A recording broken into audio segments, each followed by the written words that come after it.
আসসালামু আলাইকুম, সবাই কেমন আছেন? আজকে আপনাদের জন্য নতুন আরেকটা রেসিপি নিয়ে আসলাম সিঙ্গারা। বানানো খুবই সিম্পল। যেকোনো মানুষ চাইলে বাসায় খুব ইজিলি এটা বানিয়ে নিতে পারেন। একদম ক্রাঞ্চি, খেতে অসাধারণ।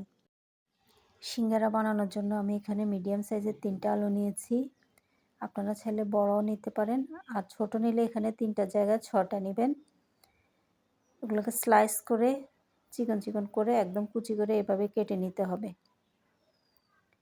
আসলে আপনারা তো সবসময় বাইরে থেকে কিনে খাই। আপনারা কিন্তু চাইলে বাসার মধ্যে এভাবে নিজেরাই করে নিতে পারি। তাহলে হেলদিও হয়, খেতেও ভালো লাগে। এরকম ছোট, ছোট টুকরো হবে কিন্তু। একদম বড় করলে কিন্তু বেশি ভালো লাগবে না। এভাবে করার চেষ্টা করবেন। একদম ধুয়ে নিয়ে আমি কি করব, এটাকে একটু ভাপ দিয়ে নেব।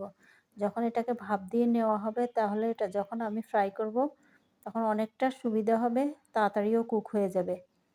50% এখানে কিন্তু আমি ভাপ দিয়ে নিয়েছি। পুরোপুরি আমি এখানে সিদ্ধ করব না। যখন হয়ে যাবে আমি নামিয়ে নিচ্ছি। আর এখানে একটা প্যানের মধ্যে আমি এখানে তেল দিয়ে দিচ্ছি। অল্প পরিমাণে তেল দিব।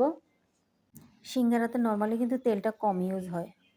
বেশি তেল হলে তেল হয়ে যাবে, খেতে ভালো লাগে না।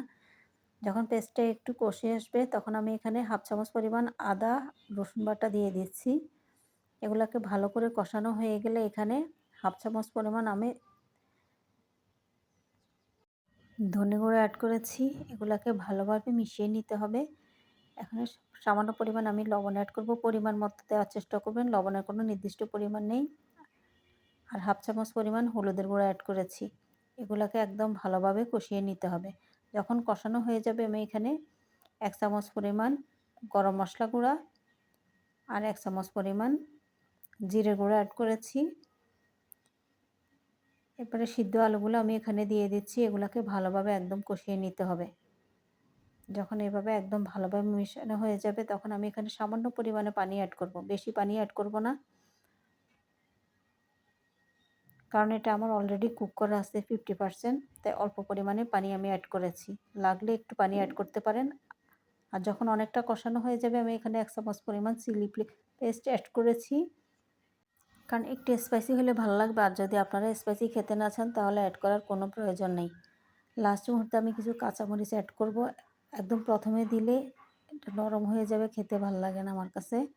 আর এখানে কিছু কাঁচা পেঁয়াজ অ্যাড করলাম লাস্ট মুহূর্তে আমি।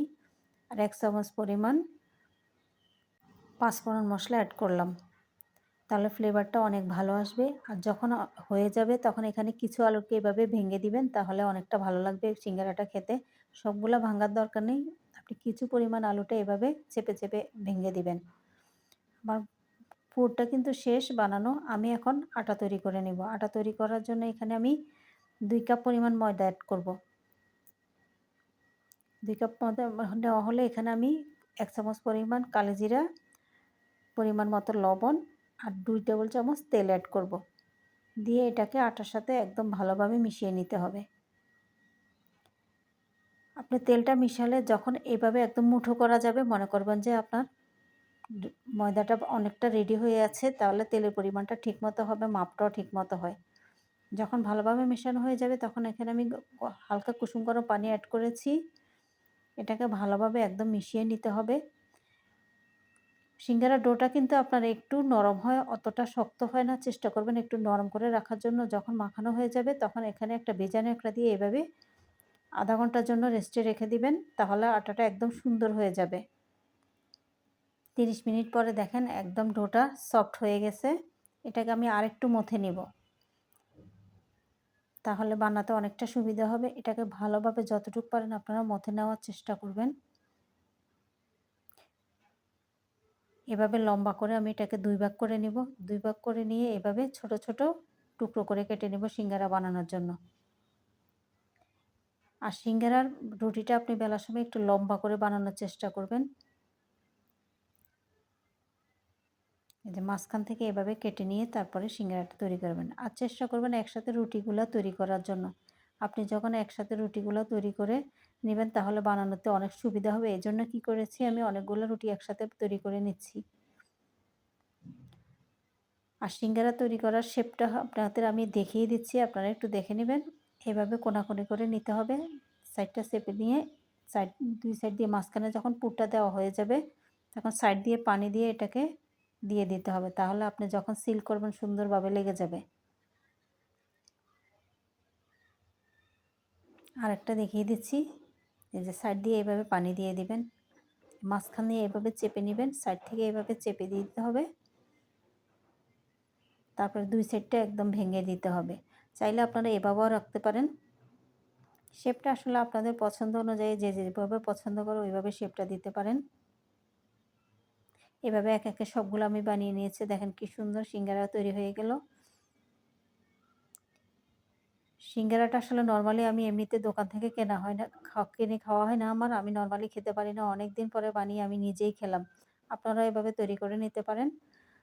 আর এখানে তেলটা আমি আগেই গরম করে নিয়েছি। যখন মিডিয়াম হিটে আসবে তখন এই সিঙ্গারাগুলা দিয়ে দিতে হবে। সিঙ্গারাটা কিন্তু একদম বেশি আগুনে যদি আপনি ভাজেন তাহলে একদম মচমচা হয়ে যাবে। ভিতরে সুন্দরভাবে হবে না।